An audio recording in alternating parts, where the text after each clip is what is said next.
5 membres du gouvernement congolais auditionnés à la commission défense et sécurité sur la guerre d'agression rwandaise en République démocratique du Congo.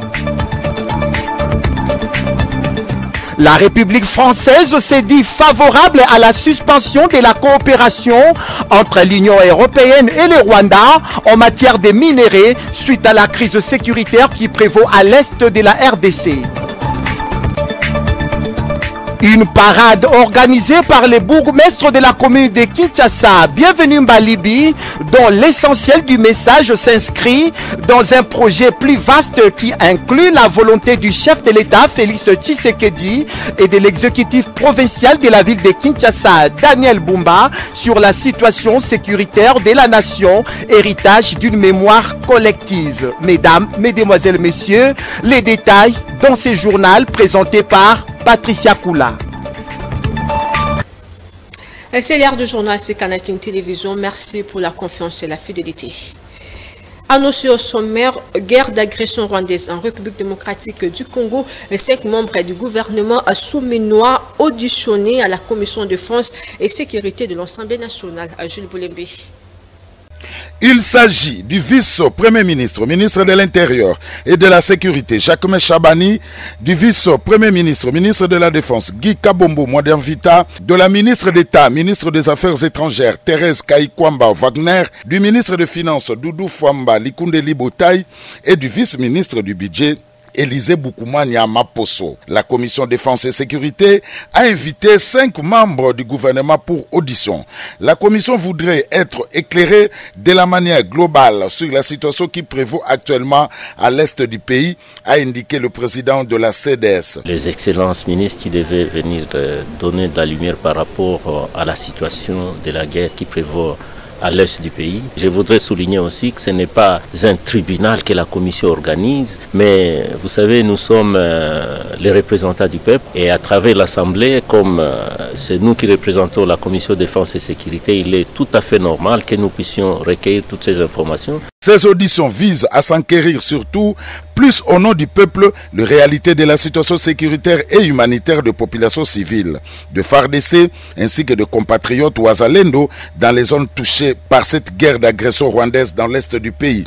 Après avoir interrogé à tour des rôles par les honorables députés de la commission défense et sécurité de l'Assemblée nationale, le membre du gouvernement ont sollicité au regard de l'abondance et de la sensibilité des questions posées un délai de 48 heures pour y répondre. Étant donné que le bureau de l'Assemblée nationale attend les rapports de ces auditions, la commission défense et sécurité s'active pour que ces rapports soient déposés avant l'ouverture de la session ordinaire de mars.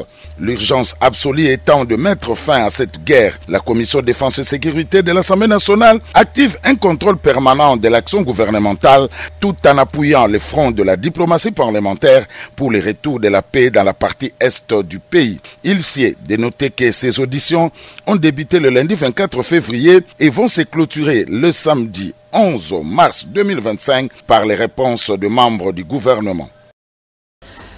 Séjournant à Lubumbashi, chef-lieu de la province du Haut-Katanga, le président du Sénat, Jean-Michel Sambalounde, a lancé un appel à l'unité et à la cohésion nationale aux forces vives de ces coins de la République. Une fois de plus, on retrouve Gilles Boulembe. Au cours d'une matinée de sensibilisation organisée et animée ce 27 février 2025 au chapiteau du gouvernorat du Haut-Katanga par l'honorable président du Sénat Jean-Michel Samaloukonde Kyenge, celui-ci a appelé toutes les couches de la population de cette province à l'unité et à la cohésion nationale. Accompagné du président de l'Assemblée provinciale et du gouverneur du Haut-Katanga, le président du Sénat a lancé un message fort à toute la population du Grand Katanga à l'unité et à la cohésion nationale. Plus de 500 personnes représentant toutes les couches de la population étaient présentes à cette séance de sensibilisation. Dans son mot, le président du Sénat a exprimé toute la compassion et la solidarité du peuple haut-katangais à leurs frères de province du Nord et du Sud Kivu. Il faudrait plutôt, face à cette adversité, donner une réponse digne de l'histoire à travers l'unité et la résistance. Nous avons toujours été un peuple debout. Nous avons survécu à de nombreuses épreuves et avons traversé de nombreuses tempêtes. Et je suis convaincu que nous tiendrons bon. Et c'est aussi l'occasion de rappeler que cette guerre n'est pas faite contre le président Félix Tshisekedi. Elle est faite à toute la République démocratique du Congo, dans le but d'entamer notre souveraineté avec des très grandes menaces de balkanisation de notre pays. Et c'est pour ça que nous avons l'obligation, à partir du moment où ça n'est pas fait qu'au président, nous avons l'obligation, nous tous, de nous tenir derrière lui pour le soutenir. Rendons-nous cette fois-ci à la primature où Judith Souminois, la première ministre, a échangé avec le secrétaire général adjoint aux opérations de la paix et de paix des Nations Unies, Jean-Pierre Lacroix, pour l'opéralisation de la résolution 2773 à Delaunay. Une fois de plus, retrouvez Julie Moulimbi dans ses reportages. La première ministre Judith Souminois Toulouka a échangé avec Jean-Pierre Lacroix, secrétaire général adjoint des Nations Unies, concernant la mise en œuvre de la résolution 2773 Conseil de sécurité adoptée le 21 janvier 2025. Cette résolution condamne fermement l'offensive menée par le M23 en RDC et les avancées de ces groupes rebelles dans les provinces du Nord Kivu et du Sud Kivu soutenues par la force de défense rwandaise. Soucieuse de voir la partie est du pays retrouver une paix durable, la chef du gouvernement congolais met tout en œuvre pour l'application de cette résolution. La résolution 2773-2025 du Conseil de sécurité stipule que le M23 doit se retirer de Goma, de Bukavu et de toutes les zones qu'il contrôle, tout en démantelant entièrement les administrations parallèles illégales mises en place sur les territoires de la RDC. Le message central, qui est un message convergent avec ce que j'ai entendu de la part de Madame la Première ministre et des ministres présents, c'est tout doit être mis en œuvre maintenant pour opérationnaliser, mettre en œuvre cette résolution importante du Conseil de sécurité. Et la MONUSCO, évidemment, est prête à faire ce qui devra être fait dans le cadre notamment d'une cessation des hostilités. D'ailleurs, la résolution du Conseil de sécurité fait référence déjà à cette possibilité que la MONUSCO soit utilisée pour assurer le suivi, le respect du cessez-le-feu.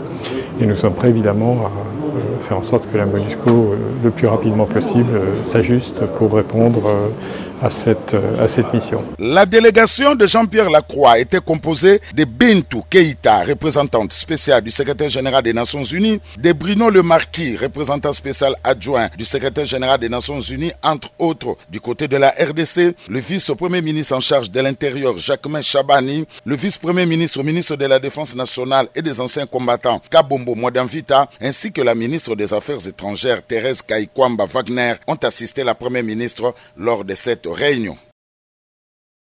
Remise de directives ministérielles permanentes aux différentes unités de FARDC par le VPM de la Défense nationale, Guy Kabongo Mwadamvita a insisté auprès de ses officiers de la mise en application. Le détail dans ces reportages de Mario Mbongo. Au cours de ces assises, le ministre de la Défense nationale a procédé à la remise des directives multiministérielles permanentes sur la gestion des FARDC aux différentes unités après échange avec différents responsables des structures de commandement et itinérance dans les garnisons, en vue qu'ils répondent valablement et dans les normes à l'ambition du commandant suprême des forces armées, Félix Antoine Tshisekedi Tshilombo, face aux menaces dont fait face le pays, mais aussi les guider dans la prise de décision. À cette occasion, le numéro 1 de la Défense nationale a insisté auprès de ses officiers généraux sur la mise en application de ce recueil, régissant tous les textes relatifs à la défense nationale, soulignant que ces directives ministérielles permanentes se rapporte sur le recrutement des militaires au sein des forces armées de la République démocratique du Congo, sur l'orientation, la formation, l'acquisition des approvisionnements, l'entraînement militaire, l'organisation et la pratique des activités physiques et sportives, la gestion des ressources humaines, le catalogue des emplois au sein des FARDC, l'homme qu'il faut à la place qu'il faut, sur le signalement, l'avancement en grade et enfin sur le dégagement au sein des FARDC. La situation sanitaire et le bilan du carnage humanitaire dans l'Est de la République démocratique du Congo étaient au centre du briefing presse spécial co-animé par le ministre de la Santé publique, Dr Samuel Roger Kamba, et le ministre de la Communication et Médias, Patrick Mouyaya. Reportage de Naomi Benza. C'est sous les thèmes centraux, bilan actualisé du carnage humanitaire de Goma et la situation sanitaire dans les zones sous occupation rwandaise que s'est tenu un briefing spécial co-animé tour à tour par le ministre de la Santé publique, le docteur Samuel Roger Kamba Moulamba, et le ministre de la Communication et Médias, porte-parole du gouvernement, Patrick Mouyaya. Au cours de son allocution, le ministre de la Santé a dressé un bilan provisoire du massacre perpétré par le M23. Selon le chiffre recueilli auprès de différentes zones de santé du Nord Kivu, 8500 personnes ont perdu la vie et 5587 ont été grièvement blessées. Un bilan sombre, sous-estimé par rapport à la réalité sur terrain. Au Sud Kivu, la situation sanitaire reste également préoccupante avec 179 blessés, sans compter les dégâts matériels enregistrés. La province fait également face à une recrudescence de maladies, notamment 200 cas de choléra et une propagation alarmante de mpox, aggravée par la destruction de certains centres de santé, poussant de nombreux malades à fuir. À son tour, le ministre de la Communication et Médias, Patrick Mouyaya, dans son adresse, pointait l'accent sur les explosions survenues le jeudi 27 février à Bukavu, à la fin du meeting du M23 AFC dirigé par Corneille Nangaa. Au moins 7 morts et plusieurs dizaines de blessés, bilan provisoire d'une drame de ces rassemblements populaires. Patrick Mouyaya a également annoncé que la République démocratique du Congo tend vers une nouvelle dimension de la guerre contre l'agression rwandaise. La RDC ne négociera en aucun cas avec les M23, a renchéri le ministre de la Communication et Médias, porte-parole du gouvernement. Après les explosions survenues lors du meeting de Corneille Nangaa, président de l'AFC à Bukavu, chef-lieu de la province de Sud Kivu, faisant des morts ainsi que de blessés, suscite de vives réactions dans la classe politique congolaise. Jérusalem Kapouya, un membre de l'UDPS, salue la diplomatie active du chef de l'État, Félix-Antoine Tshisekedi Tshilombo, et exige l'ouverture de l'enquête sur les explosions à Bukavu et réclame l'arrestation de commanditaires. Il est au micro de Naomi Benza sur les images de Rodi Louadjo. Je salue d'abord la diplomatie intelligente, active et gagnante de son excellence Félix-Antoine Tshisekedi Tshilombo, parce que depuis qu'on a connu l'agression dans ces pays, on est arrivé aujourd'hui à plus de 18 millions de morts. Et trop c'est trop. Et la population congolaise est en train d'être exterminée sous la complicité des communautés internationales. Et ça doit prendre fin. Et j'ai vu que Nangaa, avec ses supplétifs, sont en train de mettre la communauté internationale en défi. Nous avons vu quand même pour la première fois la communauté internationale prendre la position de condamner, de doiter, pour bien dire, Nangaa avec ses complices M23 et l'armée rwandaise. Mais quand Nangaa continue toujours avec ses complices d'avancer et faire des meetings dans des provinces où on l'a dit, soit dans des territoires où on les a dit de dégager. Ça, c'est voir que la communauté internationale n'a pas une force quelconque. Ça me fait très mal de voir encore nos frères là de l'Est sont en train de mourir du jour au jour. Que Nangaa et ses bandes puissent prendre leurs responsabilités, en commençant par leur chef qui est Paul Kagame, qui veut encore continuer à s'imposer, soit à recoloniser notre pays qui est RDC.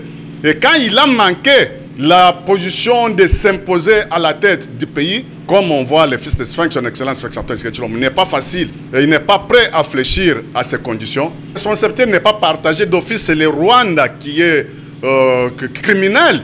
C'est le Rwanda qui est les meurtriers, qui sont les génocidaires. Comment leur armée, une armée étrangère, peut se retrouver dans le sol de notre pays en train de s'imposer et de massacrer la population de ces pays-là. Les procureurs de ces pays déjà ici, ils sont venus faire les enquêtes des massacres qui se sont passés dernièrement quand l'armée rwandaise avec Nangaa ont pris Goma. Et ils sont déjà là, il y a plusieurs preuves avec des agences des Nations Unies.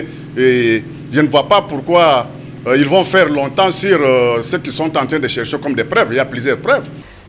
Comme annoncé au sommaire, la République française est favorable à la suspension de la coopération entre l'Union européenne et le Rwanda en matière de minerais critiques de la République démocratique du Congo.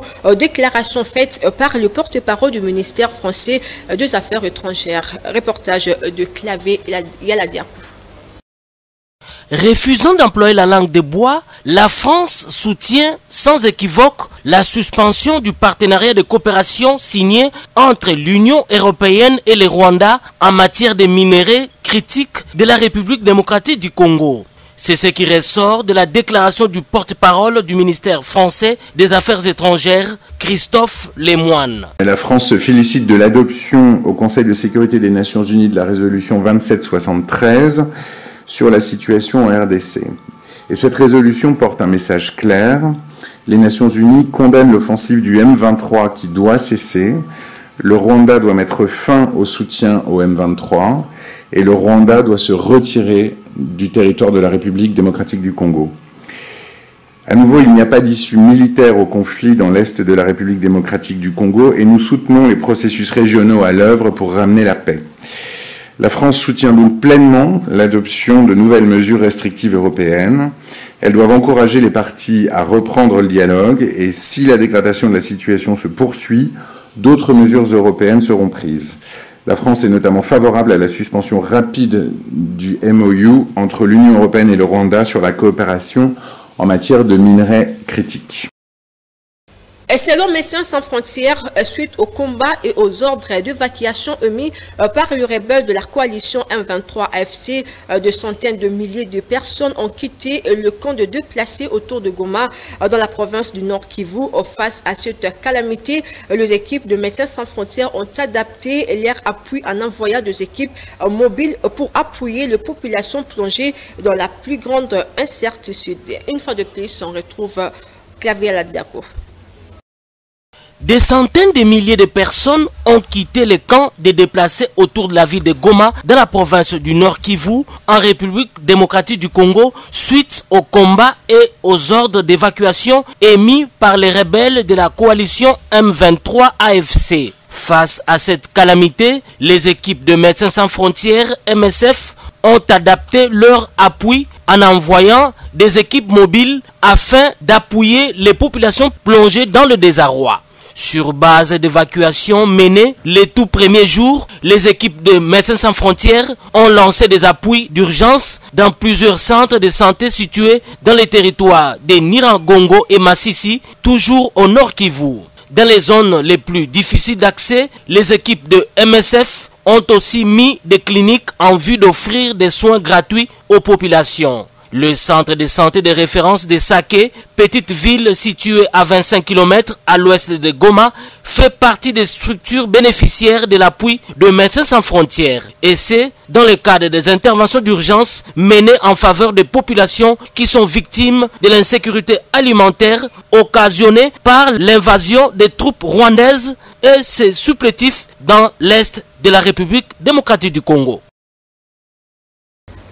Parlons santé à présent, le membre du Conseil supérieur de la magistrature participe à la campagne don de sang. Sous l'œil attentif du ministre de la Santé publique, Hygiène et Prévention sociale, le docteur Samuel Roger Kamba, le membre du Conseil supérieur de la magistrature, ont répondu à l'appel de la patrie en participant activement à la campagne des dons de sang pour nos héros. C'est jeudi 27 février 2025. Les membres de cet organe ont offert leur sang dans le cadre de cette noble initiative, illustrant leur engagement envers la RDC et leur solidarité avec ceux qui se battent pour la défense de la nation. Pour Dieudonné Kamouleta, président de la Cour constitutionnelle et du Conseil supérieur de la magistrature, ce geste symbolise avant tout l'appartenance des magistrats à la RDC. Le président du Conseil Conseil supérieur de la magistrature a également souligné que la justice sera implacable face à l'invasion rwandaise. Cette action s'inscrit dans le cadre de la campagne de dons de sang pour nos héros, initiée par le ministère de la Santé. À ce jour, 1200 poches de sang ont été récoltées et envoyées à Goma, Bukavu et Uvira afin de soutenir les héros de la RDC dans leur combat pour la paix et la sécurité. Et toujours dans la même directive, formation de médecins à l'hôpital militaire du camp Tchachi, le ministre provincial de la Santé de Kinshasa, le docteur Patricien Ngongo, salue une initiative pour une meilleure prise en charge. Il est au micro de Mario Mbongo. Une formation de grande importance s'est déroulée à l'hôpital militaire de Konchachi, portant sur la prévention et la prise en charge de la lithiase urinaire. Cette initiative a été saluée par le ministre provincial de la Santé, le docteur Patricien Ngongo, qui a souligné l'importance de renforcer les compétences des médecins face à cette pathologie.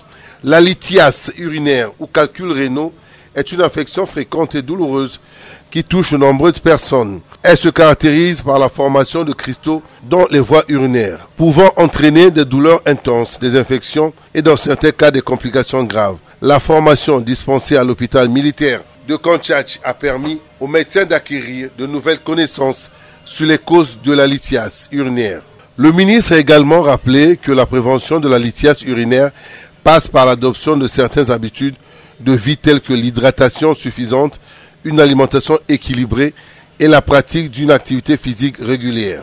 Cette formation marque une étape importante dans la lutte contre la lithiase urinaire dans la province. Grâce aux nouvelles compétences acquises par les médecins, les patients pourront bénéficier d'une prise en charge plus efficace et personnalisée. Le docteur Patricien Ngongo a assuré que le gouvernement provincial continuera à soutenir les initiatives de formation et de renforcement des capacités des professionnels afin de garantir l'accès à des soins de qualité pour tous. Dans le reste de l'actualité, sachez également que le bourgmestre de la commune de Kinshasa, Bienvenu Mbalibi, a organisé ce vendredi 28 février 2025 au sein de sa municipalité une parade au cours de laquelle il a présenté aux membres du conseil de sécurité de la commune le conseiller communal Eli. Reportage de Nassim Mianda. La parade symbolique initiée par les bourgmestres de la commune de Kinshasa, Bienvenu Mbalibi Fama, ce jeudi 28 février 2025 dans sa municipalité, s'inscrit dans un projet plus vaste qui inclut la volonté de l'exécutif provincial Daniel Bumba pour la protection des habitants de la commune et la sécurité de leurs biens. Pour montrer son rôle central dans la valorisation de ses collaborateurs, Bienvenu Mbalibi a par l'occasion présenté aux membres du conseil de sécurité de la commune de Kinshasa les conseillers communaux élus qui commencent les travaux. Ainsi qu'à la parade aujourd'hui, nous avons saisi cette occasion pour les présenter officiellement. C'était le premier point. Le deuxième point, comme vous le savez, notre pays traverse un moment difficile de son histoire. Le pays est agressé par le Rwanda qui utilise les supplétifs de M23. Il était donc normal qu'en tant qu'autorité municipale, nous puissions parler de la situation sécuritaire de notre pays en général, mais aussi en particulier de notre commune. Le président des conseillers communaux a salué l'importance de cette présentation qui illustre la volonté de la population, héritage d'une mémoire collective. Bien que je manquais quand même l'occasion de présenter quand même la gratitude devant toute l'Assemblée, je dirais donc que je suis ravi, moi et les conseils que je dirige. Donc c'est ça d'ailleurs le début du travail pour nous.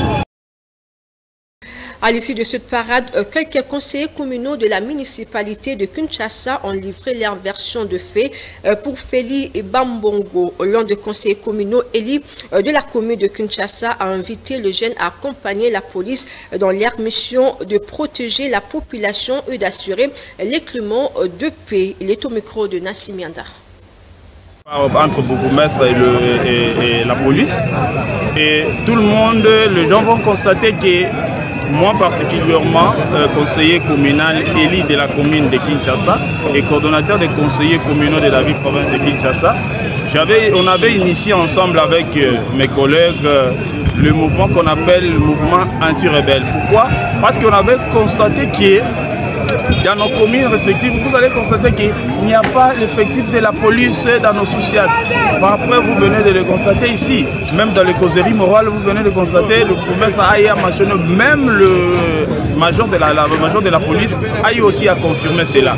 C'est pourquoi on avait promis à nos jeunes que dès la semaine qui commence, il y aura bel et bien le recrutement au niveau de nos communes qui vont commencer à identifier nos jeunes qui sont capables et qui se donnent le courage de soutenir notre pays, que ce soit pour aller rejoindre l'armée ou soit pour être bien informés, accompagner la police dans toutes leurs missions que la police est en train d'effectuer. En tout cas, on vient de les lancer maintenant dans la commune de Kinshasa. Demain, ça sera Lingwala, Ngaba, ainsi de suite. Et après échange, on aura ce lundi avec VPM de l'intérieur et VPM de défense. Et on va revenir encore pour donner des éclaircissements clairs et nets. C'est l'essentiel de l'actualité. Avant de me séparer avec vous, voici le rappel de titre.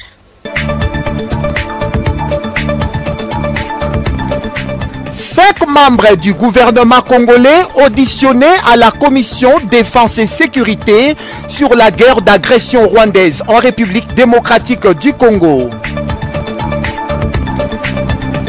La République française s'est dit favorable à la suspension de la coopération entre l'Union européenne et le Rwanda en matière de minerais suite à la crise sécuritaire qui prévaut à l'est de la RDC. Une parade organisée par les bourgmestres de la commune de Kinshasa, Bienvenue Mbalibi, dont l'essentiel du message s'inscrit dans un projet plus vaste qui inclut la volonté du chef de l'État, Félix Tshisekedi, et de l'exécutif provincial de la ville de Kinshasa, Daniel Bumba, sur la situation sécuritaire de la nation, héritage d'une mémoire collective. À tous et à toutes, merci pour votre attention soutenue. Merci à l'équipe technique et rédactionnelle de Canal King Télévision, coordonnée par Jules Boulembi. Et bonne suite de programme sur nos antennes. Au revoir.